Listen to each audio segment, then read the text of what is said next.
आज core committee की meeting बुलाई है और बैठक में फैसला ये लिया है कि देश के अंदर जो है वो एक चीज की नेगेटिविटी फैल रही है कि ये अलग अलग लड़ रहे हैं। उसमें जिस भाई की भी गलती रही हो, जिसका भी कमी रही हो, उन चीजों को अनदेखी करते हुए हमने ये फैसला लिया है कि सारे देश के किसानों को एक मंच से आंदोलन लड़ना चाहिए। और उसके लिए जैसे दो धड़े बने हैं, एक एसकेएम है, एक नॉन पॉलिटिकल एसकेएम है। हम एक प्रयास करें अपनी टीम की तरफ से, अपने संगठन की तरफ से, कि इन दोनों को इकट्ठा करवाएं। और उसके लिए हमने 11 मेंबरी कमेटी बनाई है आज अपनी टीम में, जो दोनों तरफ जाके रिक्वेस्ट करेंगे, हाथ जोड़ेंगे, प्रार्थना करेंगे कि भाई इकट्ठे हो जाओ और 2-3 मेंबर उस टीम से दे दें, 2-3 मेंबर उस टीम से दे दें और एक इकट्ठी कमेटी बना लें और इकट्ठी कमेटी बना के वो इकट्ठा आंदोलन लड़े।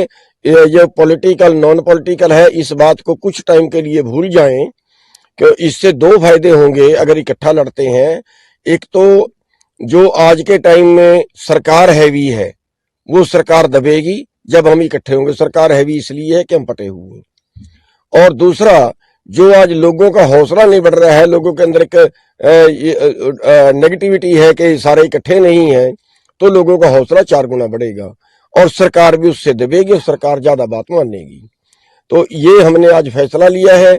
तो हम आपके माध्यम से भी दोनों टीमों से हाथ जोड़ के प्रार्थना करते हैं और हम जाके भी मिलेंगे।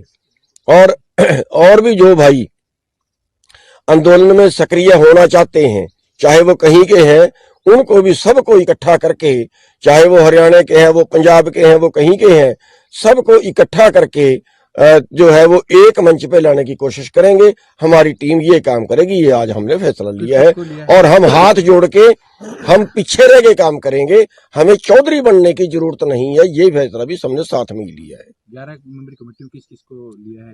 11 मेंबरी कमेटी में हमारे ज्यादातर तो जिला प्रधान है, मैं भी उसमें शामिल हूँ। करम सिंह जी मथाना जो हमारे प्रदेश के अध्यक्ष हैं, राकेश बैंस जी हैं शाहबाद से, और सत्यावान नरवाल जी हैं, विक्रम कसाना जी हैं जो हमारे युवा के प्रधान हैं, गुरवीर जी हैं यमुनानगर से, प्रिंस बड़ैच जी हैं पेवा से, संदीप सिंह रोहा जी हैं करनाल से, राम सिंह कुंडू जी हैं पानीपत से, और सिकंदर रोड़ी जी हैं जो हमारे मंडल प्रधान हैं सिरसा से, मलकीत सिंह जी हैं जो अम्बाड़े से के हमारे प्रधान हैं।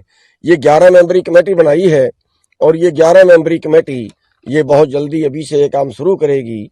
सबके आगे हाथ जोड़ेंगे, प्रार्थना करेंगे, दोनों टीमों के आगे, जो नॉन पॉलिटिकल है, जो जिन्होंने आंदोलन शुरू किया है उनके आगे भी, और जो एसकेएम है उनके आगे भी।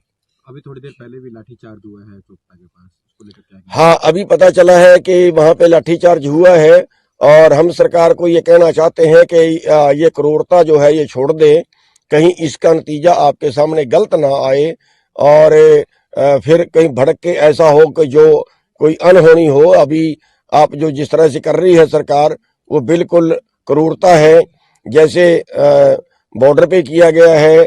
और उसमें दुखदाई ये है कि कई लोग उसमें सिविल में भी थे और कईयों को कूट पीट के बोरियों में पाके ले गए हैं, कईयों की जानबूझ के हड्डियां तोड़ी गई हैं, टांगे तोड़ी गई हैं, सारे ट्रैक्टरों का नुकसान किया गया, ट्रैक्टर तोड़े गए हैं। ये सारा गैर कानूनी है। हमें नोटिस दे रहे हैं कि जो है अगर कोई नुकसान हुआ तो आपसे वसूली की जाएगी। हमारे सभी लोगों को नोटिस दे रहे हैं और खुद नुकसान कर रहे हैं, उनका जिम्मेवार कौन है? जैसे हरियाणा सरकार ने अपना निर्णय वापस लिया कि अन्य से किसानों पर नहीं लगाया जाएगा। वापस नहीं लिया, बनाया किसने था और एनएसए किस आधार पे लगाएंगे? ऐसे फांसी चढ़ाएंगे क्या हमें आंदोलनकारियों को? कोई भी आंदोलनकारी अपना हक मांगता है, क्या मांग लिया हमने देश का? हम तो एमएसपी की मांग कर रहे हैं, कर्जा मुक्ति की मांग कर रहे हैं। किसान मर रहा है कर्जे में, किसान मर रहा है, कर्जा माफ कर रहे हैं। बड़े पूंजीपतियों का 15 लाख करोड़ कर दिया, कौन जी वो कहां से आ गया? किसानों के नाम का देश में कुछ नहीं है क्या? और किसानों ने एमएसपी मांग लिया। अरे भाई, रिपोर्ट है 2000 से 2015 तक 45 लाख करोड़ का एमएसपी से कम मिला किसानों को और 10-12 लाख करोड़ के कर्जे में हम आत्महत्या कर रहे हैं। वाला प्रधान जी सत्यपाल मलिक जी ने आप लोगों के पक्ष में आवाज उठाई थी, उनपे भी ईडी की छापे की कार्रवाई। हाँ, जो सत्यपाल मलिक जी बोल रहे हैं उन पे भी कल जो है वो कई जगह पे ईडी के छापेमारी हुई है, हालांकि उनके पास कुछ नहीं है और इसी तरह ये सब क्या कर रहे हैं, हमारी भी बता रहे हैं ईडी की जांच चल रही है, हमारे ऊपर भी, मतलब हालांकि हमने तो 2/3 जमीन बेच चुके हैं, फिर भी पता नहीं क्या निकालना चाहते हैं, कैसे डरा डरा के करना चाहते हैं। ये देश जो है ये गुलामी की तरफ बढ़ रहा है। हम आपके माध्यम से हर नागरिक से अपील करते हैं, सवाल केवल किसानों का नहीं है, सवाल हर नागरिक का है।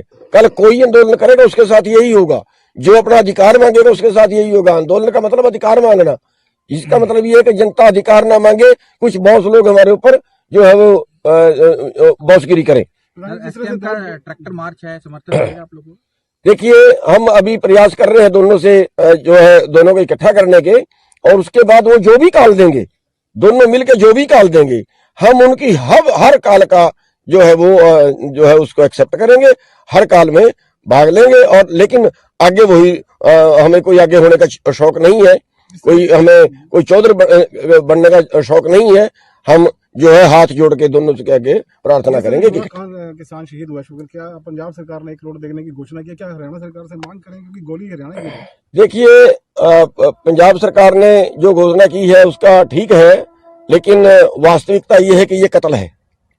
वो बॉर्डर से 2 किले पीछे है, वहां जाके उसको गोली मारने की जरूरत नहीं थी, वहां जाके टांगे तोड़ने की जरूरत नहीं थी, ट्रैक्टर खड़े हैं उनको तोड़ने की जरूरत नहीं थी। इस पे मुकदमा दर्ज होना चाहिए, ये कत्ल केस है, और इस तरह की जो क्रूरता है वो बंद करनी चाहिए। नहीं, इसका नुकसान जो है वो बीजेपी को बहुत बुरे तरीके से भुगतना पड़ेगा।